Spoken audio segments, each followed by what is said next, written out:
दोस्तों, आज मैं आपको टॉफी चॉकलेट खाने वाला ससुराल कहानी सुना रही हूँ। ममता जैसे ही ब्याह कर अपने ससुराल पहुंची, वैसे ही उसके सास ससुर, ननद पायल और पति विक्रम सब बहुत ज्यादा खुश हुए। अरे बहू, अरे पहली बार हमारे घर पधारी है भाई। अरे जल्दी से सबको चॉकलेट और टॉफी खिलाओ।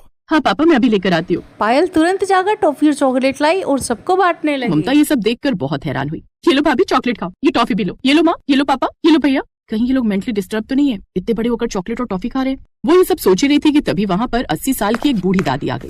अरे तुम सब अकेले अकेले चॉकलेट और टॉफी खा रहे हो, मुझे पूछा तक नहीं। हाँ हाँ सासू माँ, ये लो आप भी टॉफी खाओ। बहू ये है तुम्हारी दादी सास। फिर ममता ने उनके पैर छुए।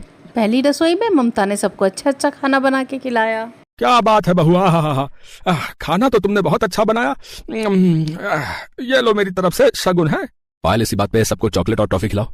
मैं तो 4 टॉफी खाऊंगी। मैं अभी लेकर आई दादी। ये सब देखकर ममता को कुछ अजीब लग रहा था, इसलिए अब सुहागरात के वक्त उसने इस बारे में अपने पति विक्रम से बात की। विक्रम, तुम सब लोग बच्चे हो क्या? हर बात पर चॉकलेट और टॉफी खाने लगते हो। क्यों, चॉकलेट और टॉफी सिर्फ बच्चे ही खा सकते हैं क्या? हम नहीं खा सकते? खुशियों के मौके पर मिठाई खिलाई जाती है, तुम लोग तो पैसे बचाने के चक्कर में सिर्फ चॉकलेट और टॉफी बांट देते हो। विक्रम ने इस समय तो कुछ नहीं कहा, पर अगले दिन जब वो अपने ड्यूटी से लौटा, उसने ममता को एक बहुत महंगा सोने का हार गिफ्ट किया, साथ ही साथ ढेर सारी चॉकलेट और टॉफी भी लेकर आया। क्या बात है बेटा, तूने तो बहू को बहुत सुंदर गिफ्ट दिया है। इस खुशी के मौके पर जल्दी से पूरे गांव में चॉकलेट और टॉफी बांट करा। भैया आप भाभी से बातें करो, चॉकलेट और मिठाई मैं बांट कर आती हूँ। पायल ने पहले अपने ही घर में सबको चॉकलेट और टॉफी दी, फिर वो गांव में चली गई बांटने। ये लो काका चॉकलेट खाओ, ये लो अम्मा जी टॉफी खाओ।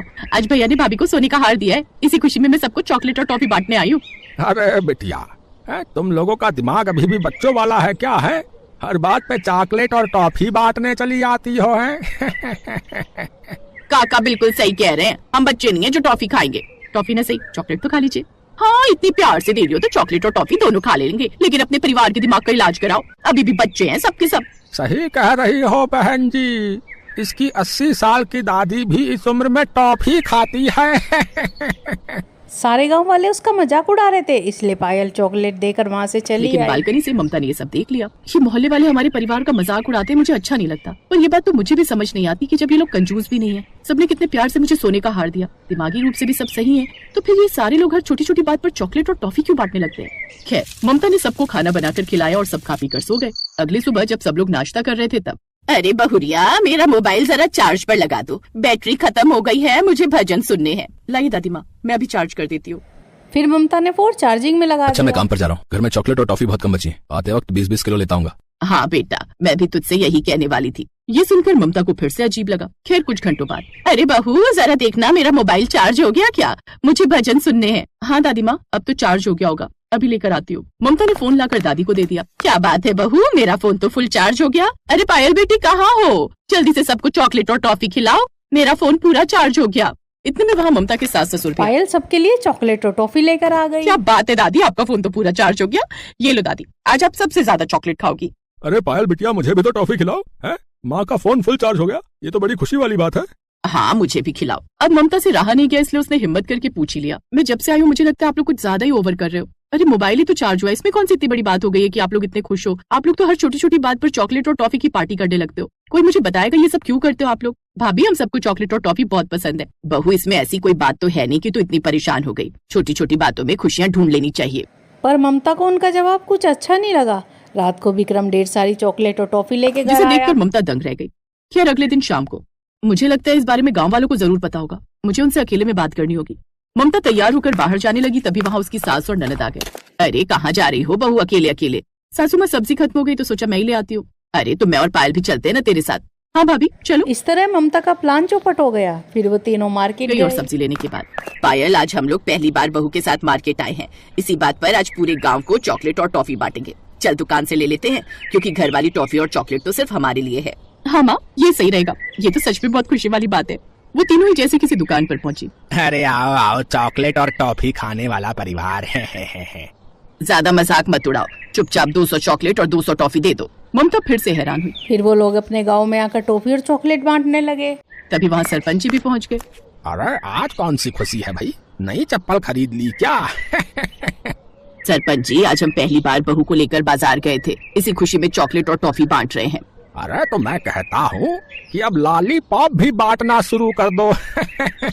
सरपंच और बाकी गांव वाले उन पर जोर जोर से हंसने लगे। तभी काका बोले, अरे सरपंच जी, आज आपने पंचायत बुलाई है ना, इन लोगों को भी बुला लें। अरे काका, इनके परिवार में तो सबके सब बच्चे हैं, सबके सब टॉफी खाते हैं। इन्हें पंचायत में बुलाकर क्या फायदा है? पंचायत में सिर्फ समझदार लोगों की आवश्यकता है, बच्चों की नहीं। अपने ससुराल वालों का मजाक बनता देख ममता को ठीक नहीं लगा। सासू माँ, पायल घर चलो। ममता उन दोनों को लेकर घर आ गई। रात में वो अपनी दादी सास के कमरे में गई। दादी माँ, आज आपको मेरी कसम है, जो भी पूछो उसका सही जवाब देना। बहू, जब कसम दे ही दी है तो सच तो बताना ही पड़ेगा, पर बात क्या है? मुझे ये जानना है कि इस घर में हर छोटी छोटी बात पर सब लोग चॉकलेट और टॉफी क्यों खाते हैं? जरूर इसके पीछे कोई रहस्य या कहानी होगी। कितनी बार सबसे पूछा पर किसी ने नहीं बताया। सब हमारा मजाक उड़ाते, इसलिए आज आपको बताना ही होगा। कहानी बताने से पहले ही दादी रो पड़ी। बहू, आज से 20 साल पहले विक्रम का बड़ा भाई जब सिर्फ 7 साल का था तब उसे कैंसर हो गया। डॉक्टर ने भी जवाब दे दिया। उसे चॉकलेट और टॉफी बहुत पसंद थी, इसलिए। मम्मी पापा, आप लोग रोना बंद करो। मेरी फेवरेट चॉकलेट और टॉफी खाकर मुझे विदा करो। जाते जाते आप लोग मुझसे वादा करो कि जिंदगी में आप लोग कभी दुखी नहीं होंगे। हर छोटी छोटी खुशियाँ आप लोग चॉकलेट और ये टॉफी खाकर सेलिब्रेट करेंगे। इतना बोलकर और अपने प्राण त्याग दिए। उसी की याद में हम लोग हर छोटी से छोटी खुशियों को चॉकलेट और टॉफी खाकर सेलिब्रेट करते हैं। दादी माँ, ये बात हर किसी को पता होनी चाहिए। ममता ने उसी वक्त पंचायत बुलाई और टॉफी और चॉकलेट के पीछे की पूरी कहानी गांव वालों को सुनाई। बहू, हमें माफ कर देना भाई, हैं? हमें इस बारे में पता नहीं था। तुम्हारे परिवार ने आज हमें सिखाया है कि कैसे हर छोटी से छोटी चीज में हम जो है खुशियाँ ढूंढ सकते हैं। आज से हम सब भी हर छोटी से छोटी खुशी में चॉकलेट और टॉफी बांटेंगे। हाँ, उस दिन के बाद चॉकलेट और टॉफी खाकर खुशियाँ मनाने की परंपरा पूरा गाँव मनाने लगा। सुबह शाम बस मैगी ही खाओ। कन्या सुबह उठते ही आंखें मलते हुए अपनी माँ के पास गई। उसकी माँ माया सोफे पर बैठकर टीवी देख रही थी। मम्मी, मुझे मैगी खानी है। हाँ हाँ, अभी बना देती हूँ। वैसे भी मैंने कुछ और बनाया नहीं, तेरे पापा गए हुए हैं अभी ऑफिस की ट्रिप के लिए बाहर, तो घर में मैं और तू ही तो है। ऐसा करती हूँ, दोनों के लिए वही बना देती हूँ। आसान है, जल्दी भी बन जाएगी। माया आलस के कारण जल्दी से बस मैगी बना देती और खुद है। भी खाती है, साथ ही अपनी बेटी को भी खिलाती है। ज्यादातर उसका पति ट्रिप पर ही रहता, जिस कारण वो दोनों माँ बेटी घर में रहती और वो जल्दी में दोनों के लिए मैगी बना देती। ऐसे ही समय बीता और अब सुकन्या 22 साल की हो गई। मम्मी, मम्मी यार कहाँ हो? ओ गॉड, लगता है माँ पूजा में बैठ गई। मुझे तो कॉलेज के लिए लेट हो रहा है। एक काम करती हूँ, जल्दी से अपने लिए मैगी बना लेती हूँ। मेरी all time favourite. Sukanya kitchen में गई और मैगी बनाने लगी। मैगी बनाते हुए उसने उसमें कुछ सब्जियां भी डाल दी और सब्जी काटते हुए उसकी उंगली कट जाती है। Ouch, mummy, mummy. उसकी आवाज सुनकर जल्दी से पूजा खत्म कर उसकी माँ माया बाहर आती है। अरे ये क्या, काट ली ना उंगली, ध्यान से काम नहीं कर सकती, रुक मैं अभी पट्टी लगा लेती हूँ। सुकन्या की माँ उसकी उंगली में पट्टी लगाती है, जिसके बाद वो उसे मैगी बना कर देती है। सुकन्या अपने माता पिता की इकलौती बेटी थी, इसलिए वो उससे ज्यादा रसोई का काम नहीं लेते थे। इस कारण सुकन्या को भी बस मैगी के अलावा कुछ भी बनाने नहीं आता था। तू भी ना यार अंकित, पता नहीं कब तक यूं ही मेरे साथ तफरी मारता फिरेगा। ओ मैडम, तेरे लिए सीरियस हूँ मैं, समझा? ऐसा मत बोल। तो फिर क्यों नहीं आता मेरे घर मेरा हाथ मांगने? मैडम ऐसा है ना, पहले पढ़ाई पूरी कर लो और मेरी नौकरी लगने दो, तभी तो आ पाऊंगा ना। ऐसे ही समय बीतता है और अंकित की अच्छी नौकरी लग जाती है। वो मैगी बनाने वाली कंपनी में मैनेजर की पोस्ट पर लग जाता है। फिर वो अपने घर पर अंकिता के बारे में बात करता है। फिर दोनों के परिवार वाले आपस में बैठकर बात करते हैं। देखिए बहन जी, ये मेरी इकलौती बेटी है, बड़े ही प्यार से पाला है मैंने इसे, तो इसका अच्छे से ध्यान रखिएगा। आप चिंता मत कीजिए बहन जी, हम बहू नहीं बेटी ले जा रहे हैं। कुछ महीने बाद उन दोनों की शादी हो जाती है। वो ससुराल आ जाती है, उसका गृह प्रवेश भी होता बहू, है और... जल्दी से मेरे लिए चाय बना दे। रोज तो अपने हाथों की पीती थी, आज से बहू के हाथों की पी लेती हूँ। जी माँ जी, मैं बस अभी बना कर लाई। सुकन्या जल्दी से रसोई में जाती है और चाय बना कर ले आती है। पीकर बताइए ना माँ जी कैसी बनी है। अरे रुक तो जा, गरम गरम पी लूं क्या? बहू है तू मेरी, ऑर्डर ना कर। सच ही कहते हैं लोग, ये सास तो सास ही होती है।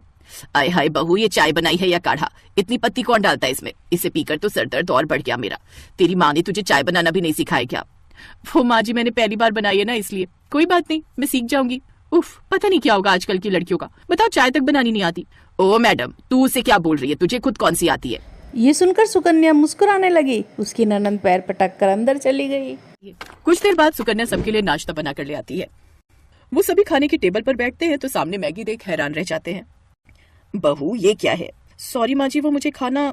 वही तो पूछ रही हूँ, तुझे कैसे पता चला कि हम सबको खाने में मैगी पसंद है? जानती है, कोई दिन ऐसा नहीं होता जिस दिन हम मैगी ना खाएं, लेकिन मुझे सब्जियों वाली मैगी पसंद है और मुझे स्पाइसी वाली।